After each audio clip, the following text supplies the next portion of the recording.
أعوذ بالله من الشيطان الرجيم. بسم الله الرحمن الرحيم. In the name of God, the merciful, the compassionate, brothers, sisters, what is the greatest threat facing Islam today? American aggression in the Middle East. The Zionist occupation of Palestine. These are merely symptoms of a greater disease. The real threat is in our hearts. Instead of allowing Islam to transform us, some Muslims are trying to transform Islam to serve their political agenda.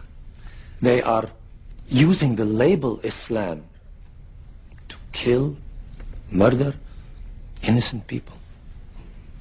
Something that the Prophet would never have condoned, sallallahu alayhi wasallam. Remember Surah 13, verse 11. Allahu la yughayru ma bi qawmin hatta yughayru ma bi anfusihim. God does not change the condition of a people until they change what is in themselves. How can we end the oppression of the Muslims by resorting to even worse behavior? If our spiritual and our moral condition worsens, how can we expect God to improve our economic and our political conditions? This is the fallacy of the self-styled jihadists who...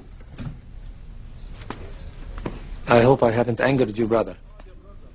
Assalamu alaikum. This is the fallacy of the self-styled jihadists who murder innocent civilians. How can you expect Muslims to be civilized when the Americans, the Israelis, the Russians killed thousands of Muslim civilians and dismiss it as collateral damage? The Holy Quran permits an eye for an eye.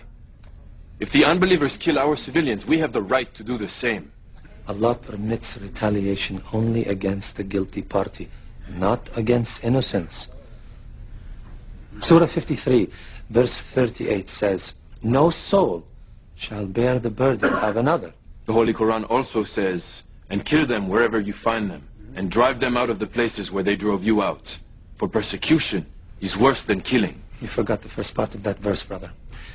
Fight in God's cause against those who fight you. But do not commit aggression. God does not love aggressors. There are many who are seeking God, but instead end up following the devil. What you said tonight troubled you. Yes. It's very different from what I've been told.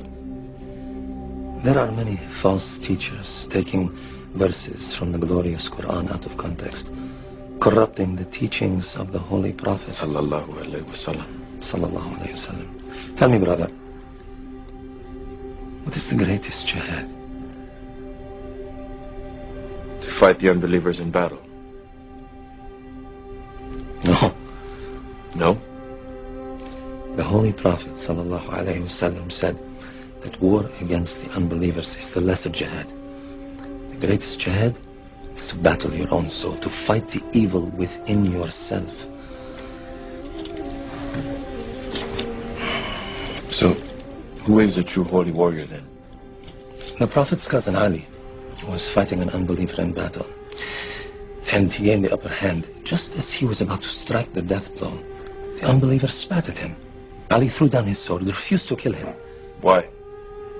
Ali said that when the man spat at him, he himself became angry, and he was no longer fighting for Allah, but to avenge his own pride. He knew that if he killed that unbeliever out of anger, rather than out of a desire for justice, he would be a murderer in the eyes of Allah on Judgment Day. That, my brother, is a true holy warrior.